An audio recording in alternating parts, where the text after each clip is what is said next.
Swayam Prabha. Digital India. Educated India.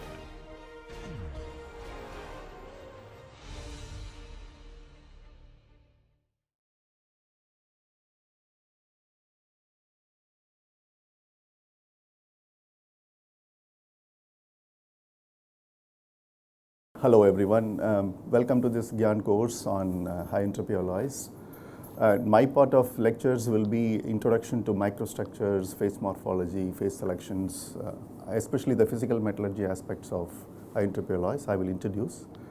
And then I will focus on characterization techniques, especially the conventional characterization techniques. What are the difficulties you face when you look at the data using conventional techniques? What are the precautions we can take, or what are the additional sophisticated techniques available to probe this complex alloys? And then I will discuss mechanical properties briefly. Mostly compression properties are reported in literature, but I will also highlight a little bit of high temperature creep and fatigue and so on, indentation creep, etc. And finally, I will highlight the high temperature properties of these high entropy alloys and also the future prospects in this field. Thank you.